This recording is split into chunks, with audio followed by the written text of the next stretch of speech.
Diya pa'y laing isyu ay. Kining binaliw. Nagbutbuot rin. Dili sa ni basta-basta ha. Kining PWS. Prime West solution sa una karon Prime West problem. Nganong ang diin ang sugot man nga reopen o ablihan og balik, mudawat og basura nga wa may pagtugot di ay sa Nagbayan Sugbo. Sa mga opisyal sa Cebu City. Kay mo gisatigan ni Enrique Razon. Kitsa may makabalibad nga taga diin rito sa Manila og diri Cebu og naimando nga libkas ng ilahang kuan. Ilibkas ng cease and desist order sa binaliw kunya usban ang ilang mga kondisyones sa Environmental Compliance Certificate. Karon og imong basahon ang litra sa taga-IMB.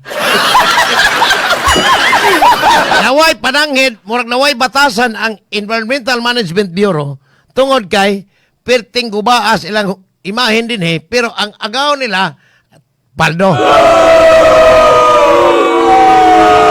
Kining basura diha makapaminos ni sa gasto sa city government, di lang Cebu City ha, apil Mandawi, Lapu-Lapu, ug ubang mga duol nga mo labay diha.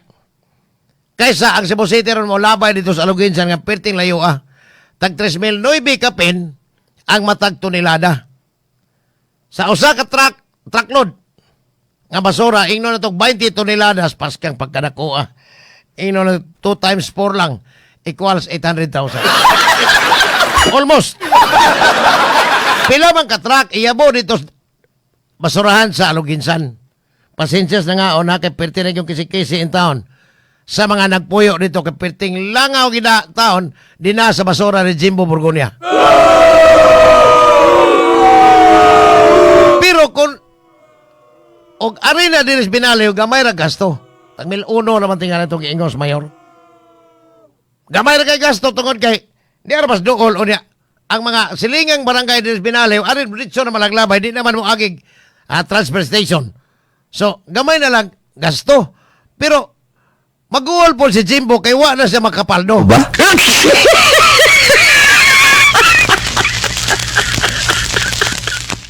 Muna na, matinoon nga istorya.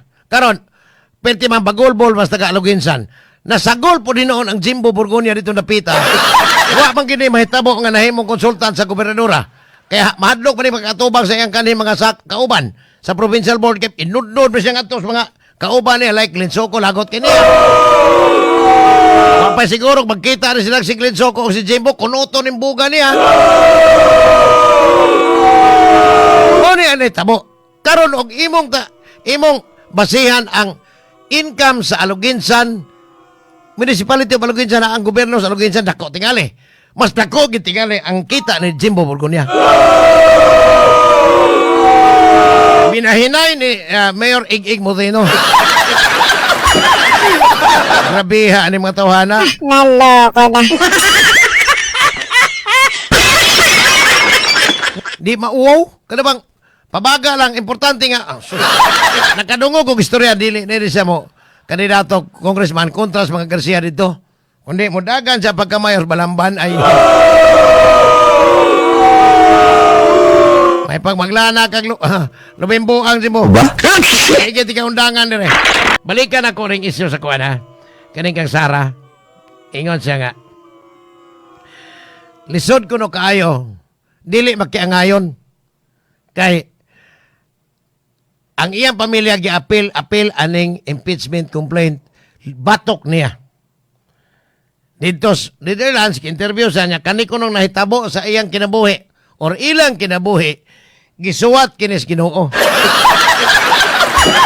Ang imong sabton ang iyang gisuwat sa pagbuot Ginoo ba? Pero di po tingala yung gisuwat. O gisuwat, wa mo kabasa. Or, kanabang, dili ko literal. Dili, tanan tao, maminawan, o basa, makasabot, mo sabot og literal o figurative. So, kaning yang giingon nga isuwat is Ginoo. What if dili modaog si Sara pagka presidente sa gisuwat gyapon is Ginoo? Kinsa may ang ipapreso ka? Kaya niya nga ang ombudsman kini mo dako kay pangutana. Kaya ba ni Sara nga ligwatan ang ombudsman nga impeachable official man po na?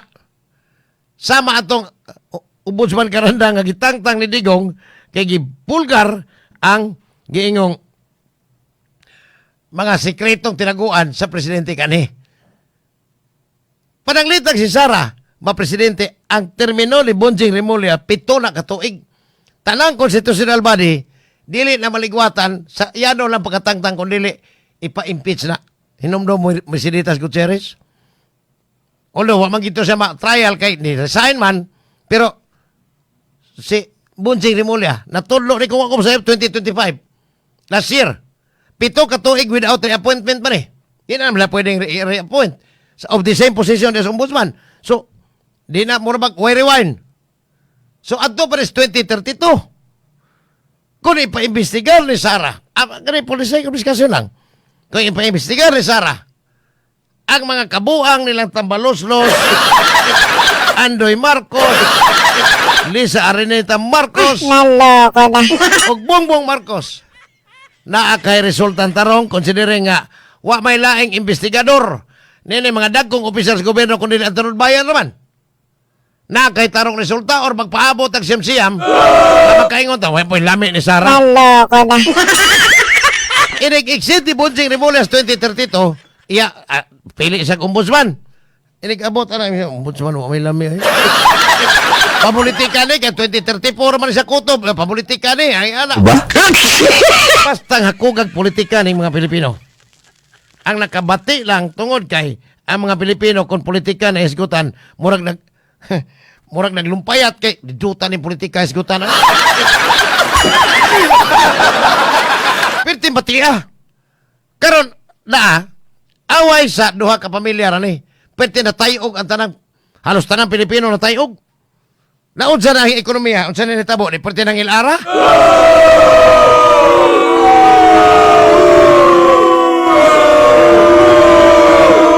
Ni nakabati ron tanawa ang ekonomiya, ang dolyar pila naman. Pasangin na to ang katong tuas Middle East nga kumbate. Pero pila naman ang ili sa dolyar. Kani adto so apay kumbate pila may utang sa Pilipinas. 17 trilyones na. Karon ni abot ang 18, 19 tingali. Ngano man tungod kay ang mga Pilipino gitudluan pud og tamas ginawa ni ining giingong ayuda gikan sa AKAP, AX sa panang-uban niyang ipanghatag tungod kay na gianad pod adtong bangag gikan pa ni Kandigong, in fact gikan pa ni Gloria Macapagal Arroyo kanang purpose kuha man na conditional cash transfers Mexico may gikuha pattern ana. So gisunod nila gidugangan na hinuon. Di perti na naghanang tapulan nga mga Pilipino di na maning kamot. Plus og ang ATM nila ibaligya na daan gantos mga tigpatanto. Kaya nahutag kwarta para iparibad sa buhok. Or isugal nga tungtungit or unsa pang klase sugal labi nag na-scatter. Di naman trabaho kay maglingko na lang total na may gobyerno sige ayuda. Mau ba?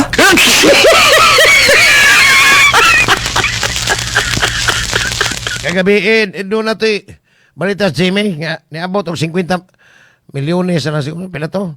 50 milyones na lang ang way trabaho. Kaya nakuhaan ko ng 49 na lang. 51 to na aking buwan. Pwede pagkanagaan ng way trabaho din. Iyon, Manila. Unsa may sangkuan sa mga pamilya aning sigig paabot ng ayuda. Hasta mga inahan nga. Sige na lang hingot anay. O niya, ang may tabo, sige, linibakay, inig-abot sa panahon, maabot sa kapitan, kay gihusay, kay naglinibakay. Ano ba ito ang trabaho, mangutang naman eh? Nai-akap, nai-AX, nai-tupad, napay-kuhan, puros ayuda. Lalimang ayuda alang sa kapos ng kita, para sa kapos ng kita, kang tabalusos man eh. Pertin, naghanang gitagaan o ayuda, halos tanan. Ang mga driver, hinoon o mga driver noon, hanturo nagbagolbol, kawagin sila tagaig, gasoline allowance.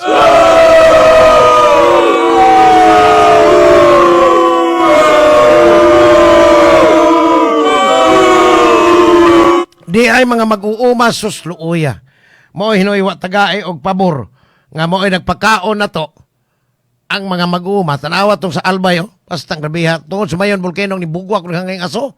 Pwede luuya silang mga pananaw. Mo ay nun, giingon na nung banga nga, paninghwaa, Secretary Cho, na mas steady ang supply sa bugas o steady pod ang presyo. Ara aning nahitabos Pilipinas. So morma gigabaan og mayo ang mga Pilipino tungod kay nibutar anang presidenteng sus gabiha. Daan pag yung kani adto Marcos Romualdez karon Marcos Romualdez na pod. Sige balik-balik ka na ilang mga naong anang politika nga buwa gila imbisyo politika ray panginabuhi. Mao ba? Mga hinungdan. Ako lagi og naalay mo endorso atong kuan posible ha. Ako dili incorruptible gid kuno daw. Kuno ha, wa man ko masweto gid aning General Benji Magalong. Kadungog na ko ani kay pero daghang nahadlok nga og si Benji lagi mga priso kurot. Posibleng mapuo pod ang mga kawatan.